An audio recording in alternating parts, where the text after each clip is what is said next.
Hello! What's going on here? It's bits and bytes. From anything to everything. Welcome. I'm waving my hand. Welcome to everyone here at the seventh episode of Bits and Bytes. From anything to everything, or is it from everything to anything? No, now I've got it mixed up. You see, this morning, how do they say in South Africa? Ooh, ish, or something like that. Johan, morning to you. Good morning, Paul. What a hectic morning again with ISPs and Signal and whatever, but we are here. Yep. I'm so glad to be here, Paul. Thanks for having me again on Bits and Bytes. I think also it's everything to anything and anything to everything. Who cares? It's up and down and right around, but we are here. Yeah, Johan, so many things happening in the world of the blind at the moment. New AI developments in NVDA that we will talk about sometime. New things, and also people talking about JAWS, all the if buts and howevers about, some people say JAWS is just a money making racket. Some people say no, it's worth it. But in the old end, it to me it's really about what do you need and what is your need. Is your screen reader performing as it should, or isn't it? And the search that people go on to, some say no, they swear by narrator and say no, narrator is enough. And but I think everyone has a need that's blind to actually. Sorry, yes. I think what we must say to each other is it depends on not only preference, but it depends on, as you say, the need. If you are using, for example, a PC for only a little bit of documentation or movie watching or music listening or whatever, just entry level usage, then use narrator. Why do you want to spend numerous amount of money on something like JAWS for Windows? But if you need something more that is needed to do your day-to-day task in your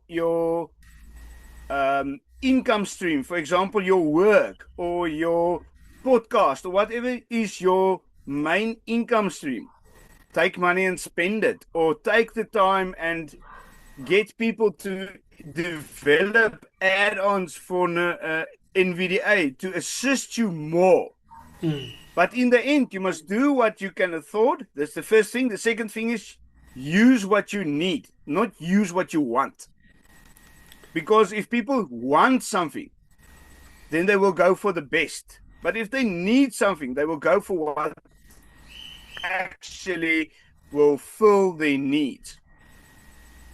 So if you need a device that can only do basic stuff, you won't buy how can I say, if you want to go from point A to point B and you don't need to have an electrical vehicle, then you can use a little motorbike as well. You understand what I'm saying? Yeah. But if you need to save money and you need to go up and down the whole day and whatever, then you need an electric vehicle or a self-driving car, because you have to do your own management or whatever. You must use what you need. And if you need JAWS, save for it and buy it. If you need NVDA, get somebody to assist you to set it up. Like Paul, he can set up NVDA and he can do the add-ons and he can teach you the add-ons and he can teach you NVDA. Or, you know what, if you don't need a proper screen, then you just use a PC for a normal playing the video, checking an email, and you are capable enough to do it with a narrator, go for it. There's no best and not best. It's what best suits you as a blind or a visually impaired user. That's my concern, or my 10 cents. Yeah, no, thank you, Johan. I think it's rather quite true. Um, and that brings me to the thought of Windows shortcut keys. Now we discussed Is there Windows. Windows shortcut keys, Paul? Say again. Is there Windows shortcut keys? For Don't lots you of need a them. mouse to do everything? What a joker you are this morning. I don't really feel like. I mean, when I woke up, I woke up with a, I wouldn't say splitting headache, but with a real sick feeling on my stomach for some other reason. But you make me laugh. No, I like it. I like it. Listen, no, people. Johan, he touches, and he actually touched on a very, true subject here. Um, often people think you use a mouse. You need the mouse for this. You need the mouse for that. And I don't say for one moment. I don't say that the mouse isn't good or you who can use the mouse shouldn't. No, no, that's not what I'm saying. What I'm saying is that Windows has several shortcut keys built into it, and if you know. And that's now specifically for our keyboardists. Eh? That's right. If you don't want to use the mouse, if you want to use the keyboard, if you can use the keyboard, good. Use it. And if you're visually impaired, especially, I know there are ways that NVDA and JAWS and even Narrator and Supernova, they make it possible to use a simulation of the mouse or even the real mouse to do stuff. But for me, my wife calls me lazy, and I think I am. I really think I am because um, because, because I like my shortcut So keys. now I don't need to say it. As if you're quite far. Just be glad you're far. Yeah. So I like my shortcut keys.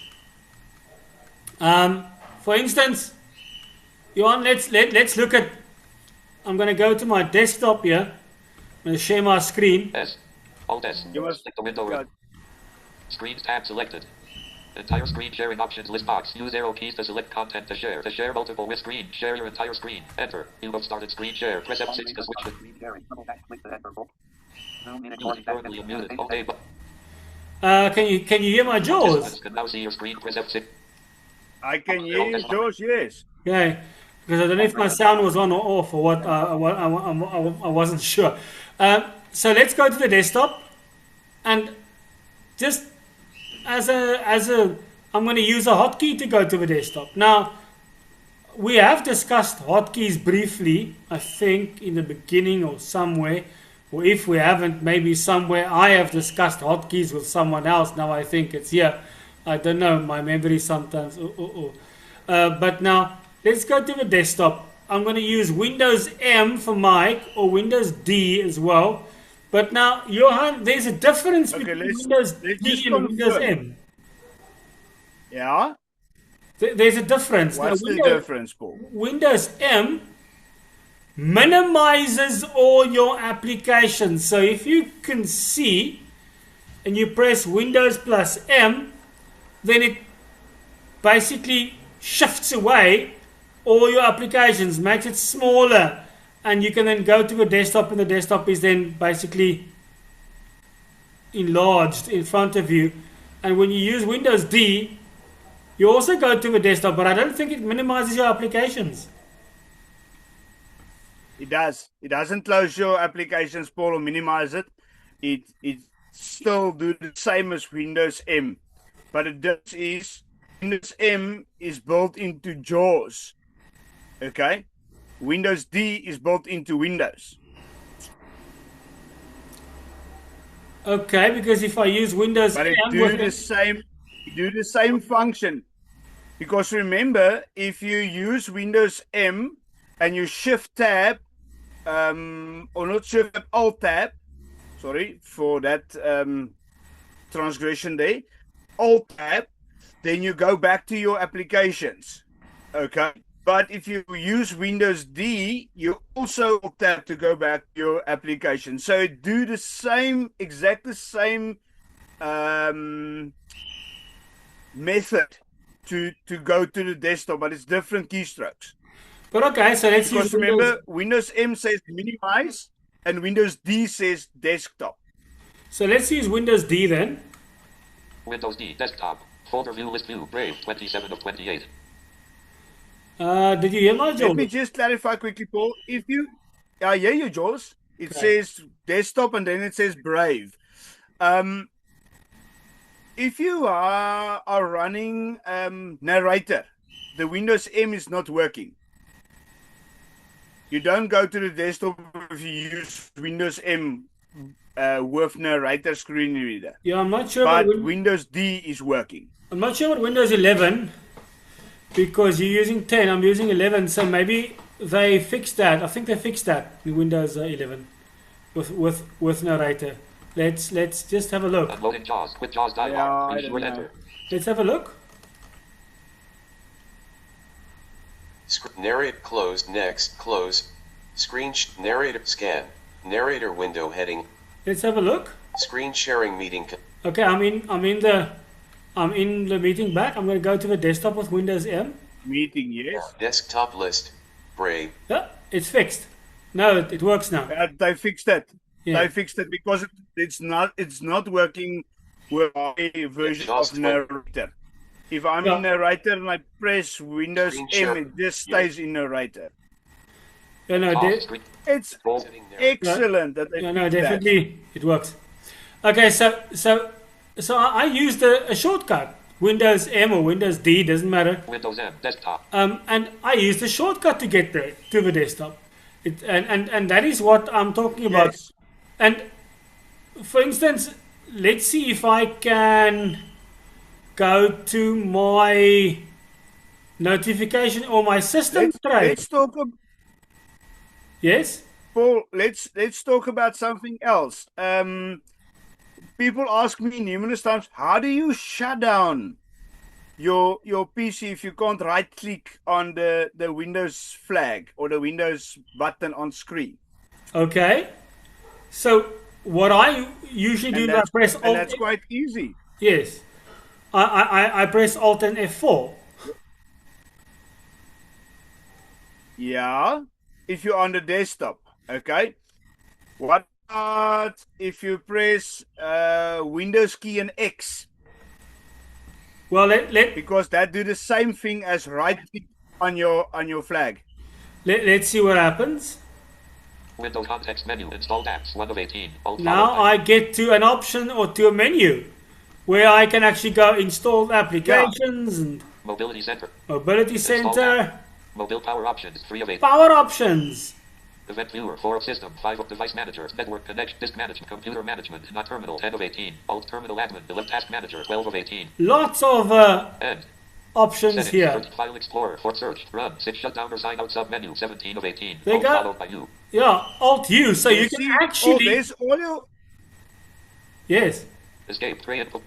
talk to me. there's all the hidden stuff, because there's a lot of stuff that you can't get from just browsing or running it. You have to search for it, but it's actually in the right click of the Windows flag on the desktop, or you can just Windows key and X on the keyboard. Then you That's get it. that. Yes, so The other thing is, people ask me, how do you get to your system settings? your what? Your system settings. Ah, there it goes. Yes. What do you mean with system settings, Johan? Okay. Where you can change your desktop background and your screensaver and your sound and your security and your update settings and all that. Yeah, no, that hasn't changed from Windows 10. If I use Windows plus I, That is with Windows key plus I. yes. So if I use Windows Then I, you get to that menu. Windows I. Settings. Search box. Find the setting edit. and you can even then just type in what you're looking for. Like if I type What do you in need? if I type in the word update here, it will actually then bring me Take you to the update features. yes. Alt F4. Stop share. So, and right from where I am, I'm back in the Zoom meeting again. Right from where I am, I can press Windows key plus E. It will take me to File Explorer. Windows E. This PC. Items view multi-select list box. And there I can then And view all my... Say again? That's a quick and easy. That's a quick and easy Alt way F4. to go to your files and your drives and whatever you need.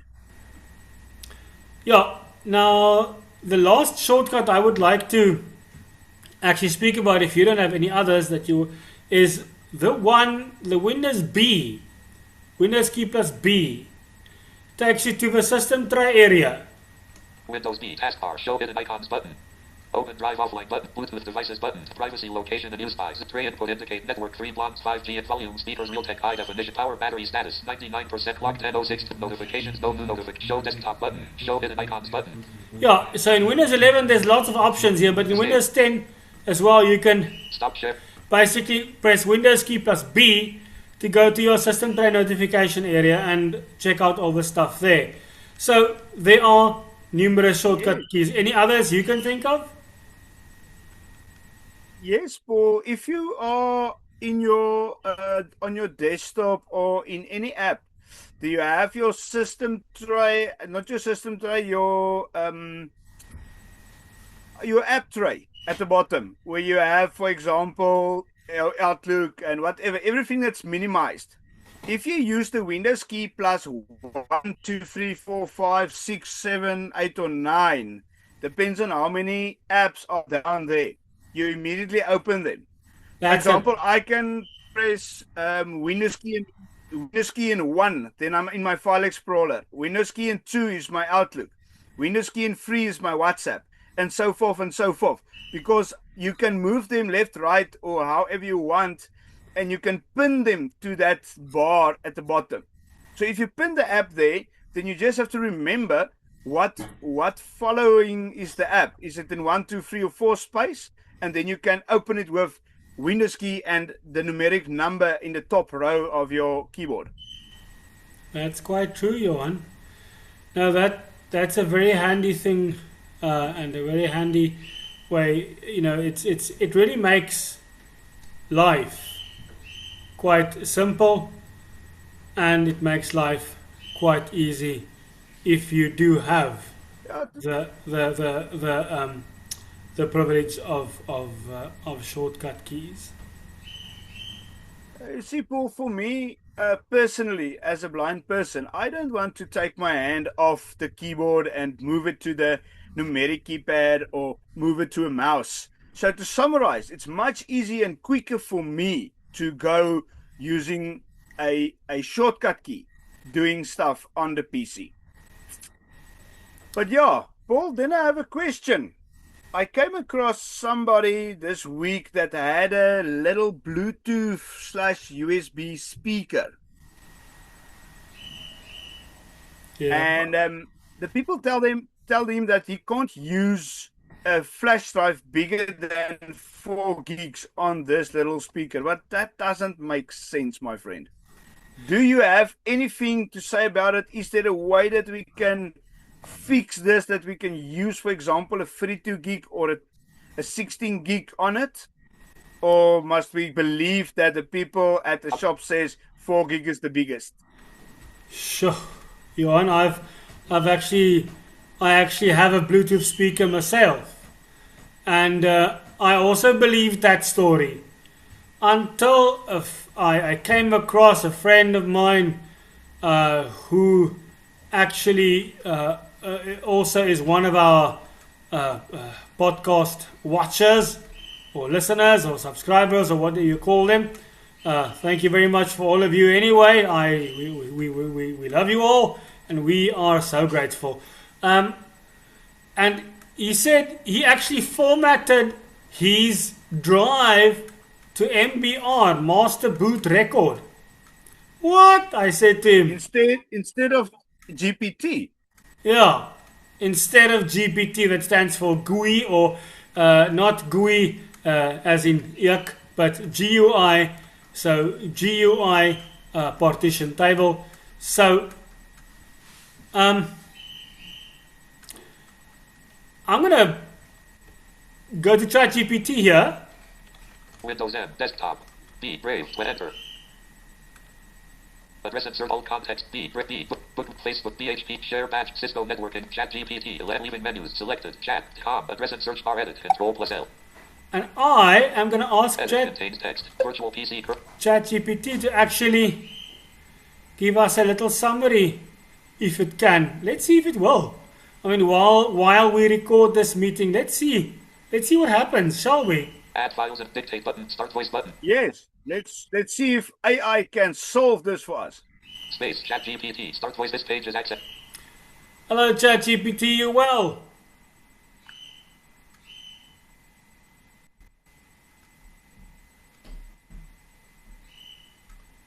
ChatGPT, you there?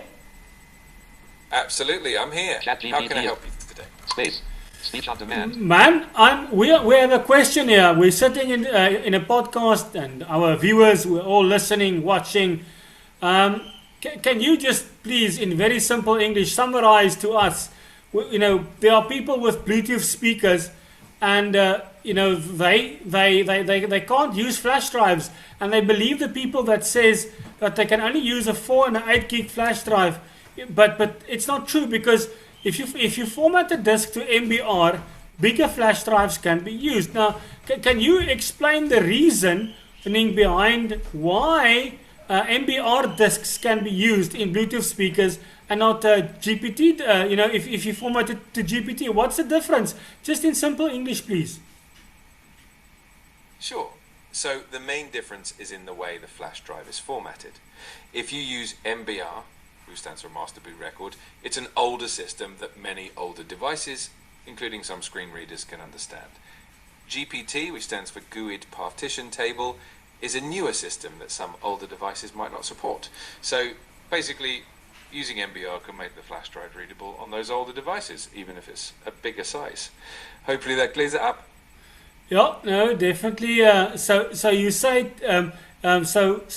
you say that the older devices, like the Bluetooth speakers, often so that's the reason why they would play the flash drive, and the GPT format way they won't play that then. Exactly. Older devices like Bluetooth speakers are built to understand the older MBR format, and they might not recognize the newer GPT format. So by using MBR, you make sure that the flash drive is compatible with those older devices. It's a handy trick. Full speech. So I use end voice button, space, chat GPT. Thank you. That's there. Let's just go back. Screen sharing meeting. Thank you. Yeah, so that, I don't know if you heard ChatGPT. I'm not sure. Did you? Yeah, we heard it, but it's a bit soft. But I think it make it clear, Paul. If you listen carefully, you can hear he says the older devices. I think I'm gonna support him, but I want to add it's the cheaper devices as well, because nowadays there's no old devices anymore.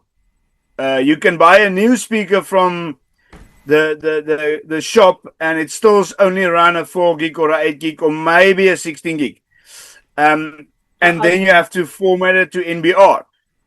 So I think to clarify, it's not only older devices, I think it's cheaper devices as well. Yeah, because the more money you spend on a device, the more support you can get. True, but I'll tell you that, Johan, that I got a very new Bluetooth speaker that was around about $500 from Takealot, and it's really one of the good Bluetooth speakers, and it's not a it's not a cheap device. It's a wonderful little device. It can do lots of things, and it still can't support the GPT format. And I put a 32 gig flash drive in it, and I formatted the flash drive on the PC to MBR, and there it plays. Yeah, well, Paul, I think in the end, as I say, it depends on the type of device, the money you flashed to it or spent to it, the place where you bought it. Everything plays a role. But the main thing is now we know we can use bigger devices. We just have to format it into NBR instead That's of the point. GPT. Yep. So that's the main thing that we have to tell each other. And I also want to thank the viewer that gave us this tip. As we always say, guys, if you know something that we don't know, if you have a question that we didn't ask, if you have some problems with computers or accessibility or any question that you want to ask us, feel free to email Paul. He will pass it through to me if he doesn't know. We will answer it either via email or we will answer it on a podcast. Definitely. And yeah, we gladly waiting for your mails and supporting you guys as you support us. And we thank you for that. Thank you, Johan. I think the time has caught up to us.